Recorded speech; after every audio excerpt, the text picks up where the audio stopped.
At the entrance, she said, "Take care of it for a week." I was puzzled. "What are you talking about?" Suddenly, my self-centered sister-in-law called me. She had left her baby in an eco bag at our entrance, but I had moved out yesterday. As soon as she heard my reply, my sister-in-law started shouting, "I'm overseas. Find it now." I rushed to the house I lived in by car, but the baby was nowhere to be found.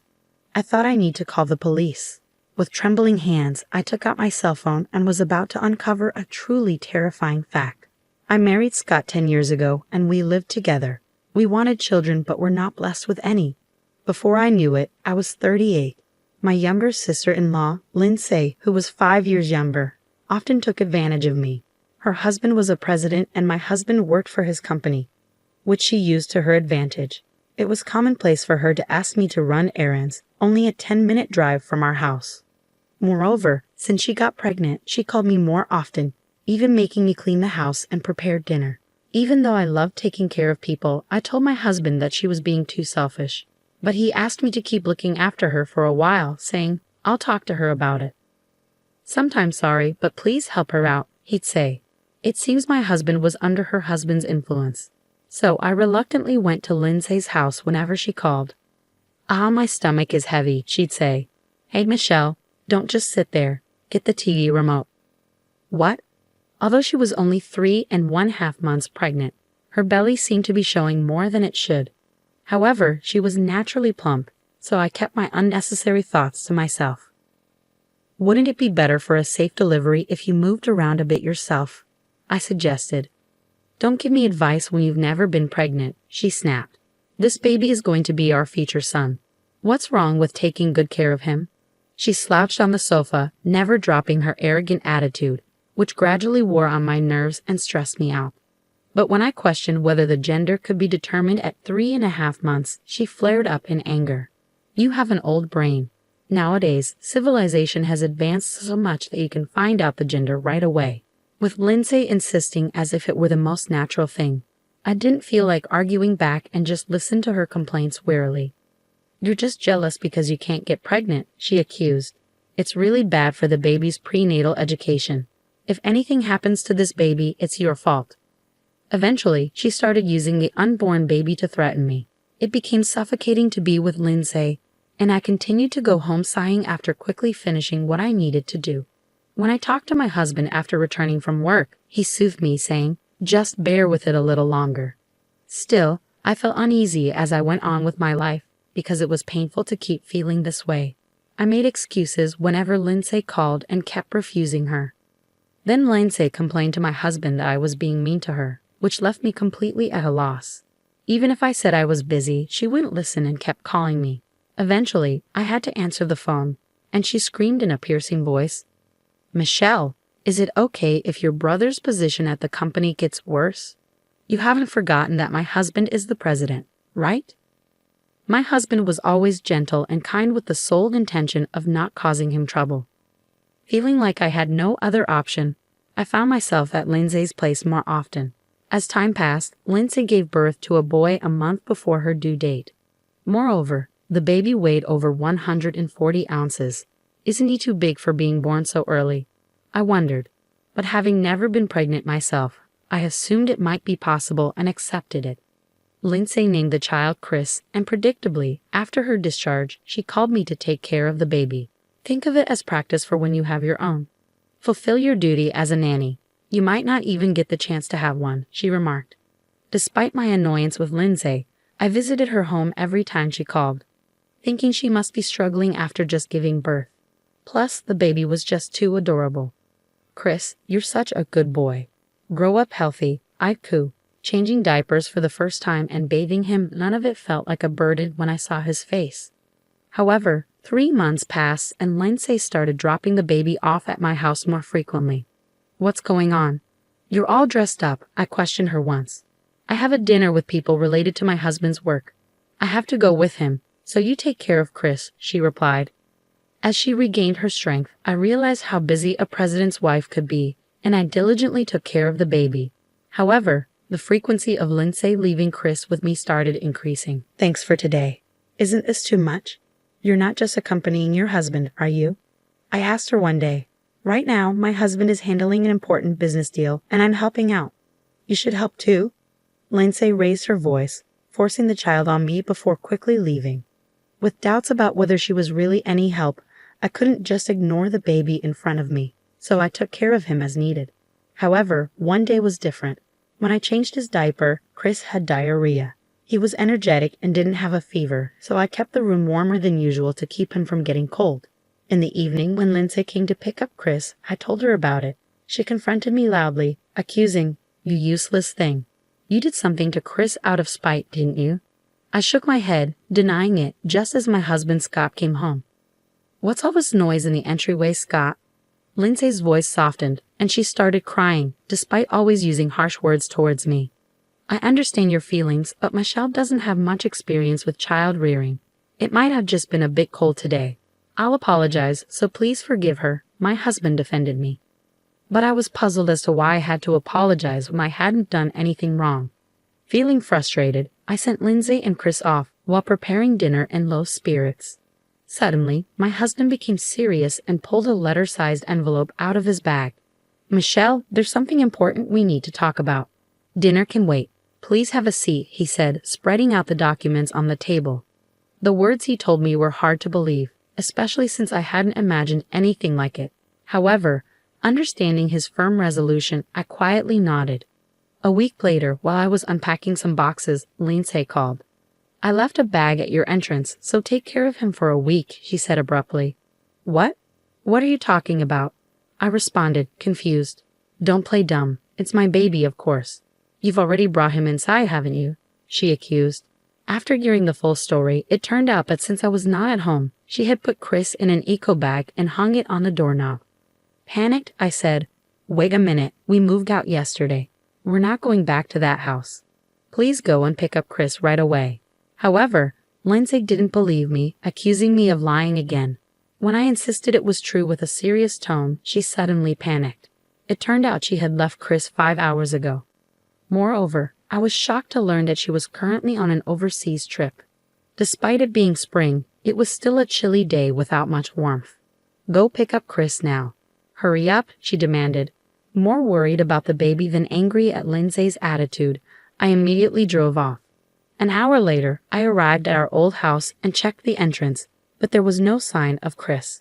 I scoured the garden and asked the neighbors, but no one knew anything. There were no signs of an echo bag, no crying heard. What's going on? Feeling futile without any clues, I was about to call the police when my phone rang. "What? What did you say?" The content of the call was so shocking that I was left speechless. After ending the call, I was so stunned that I just wandered around in a daze until Lindsay called. "He was in the eco bag hung at the entrance, wasn't he?" she asked urgently. "Oh, he's not there. I can't find him anywhere," I replied. "Seriously, this is bad. If we don't find Chris, my husband might divorce me. It will be your fault if we don't find him." Lindsay's voice trembled over the phone, revealing her panic. Realizing there was nothing else to be done, I offered to report to the police and ask for help. But Lindsay adamantly refused, fearing it would become a big deal and her husband would find out. "Chris's safety is more important than your reputation. Chris is just a tool to extract money from my husband," she revealed selfishly. Unconcerned about me, I could hear Lindsay talking with someone she was with. After a while, Lindsay lamented, "This trip is ruined. I couldn't get a flight today, but I'm coming back tomorrow. Don't tell my husband anything.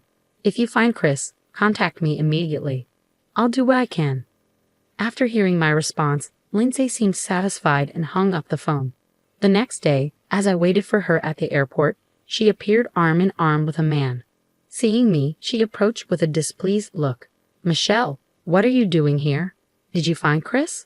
"I came to tell you something important. Chris has gone somewhere you can't reach. It's too late," I said with a downcast and sad expression. Lindsay began to panic. "You're lying. What am I supposed to tell my husband, you useless thing? Find a baby that looks like him right now," she demanded, enraged and devastated. "How can you say that? Are you even a mother?" Overwhelmed with anger and sadness, tears started to flow. However, I quickly wiped my tears and firmly met her gaze. "Instead of looking for a similar child, talk to this person," I said. As I said this, a woman who had been hiding behind me wearing her hood deep over her face, shook herself. Not just Lindsay, but the man with her started trembling. Yes, this woman was the wife of Lindsay's affair partner. The man was too shocked to move, and as his wife confronted him, yelling, "You scum, I'll knock some sense into you," he pleaded pathetically, "Please forgive me." But his wife was unforgiving, telling him to bite down hard, and then she slapped him back and forth. The force was so tremendous that passers-by stopped in their tracks. She left the man, who had collapsed while clutching his cheek, and then turned to face Lindsay. Lindsay quickly stepped back and began to speak rapidly. "Listen, don't get it wrong. We're not in that kind of relationship." "What?" "Hey, Michelle, stop recording with your smartphone." Despite her attempt to deceive, seeing me holding up my smartphone to record the scene, Lindsay snapped back. However, I continued to record. I remained calm. "Then how do you explain this?" I pulled out an envelope I had brought with me containing emails between Lindsay and her affair partner, as well as cozy photos of them I found on social media. Lindsay attempted to forcibly take these from me, glaring menacingly. "Snooping around like that is the lowest. How did you find his wife's contact information?" "I actually met his wife by chance," I replied. "When I saw Lindsay's affair partner on social media, his face seemed familiar.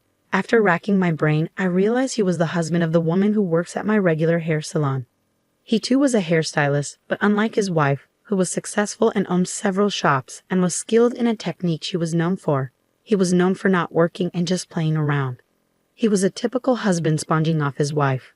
When I told his wife about Lindsay's affair trip, she said, "I've reached my limit. I'm joining in." She came with me, usually gentle and kind.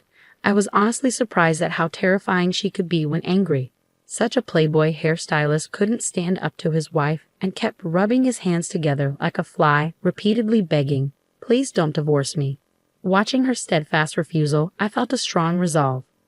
Moreover, was Chris born from the affair? I continued. "What? Don't just make things up without proof," Lindsay snapped back.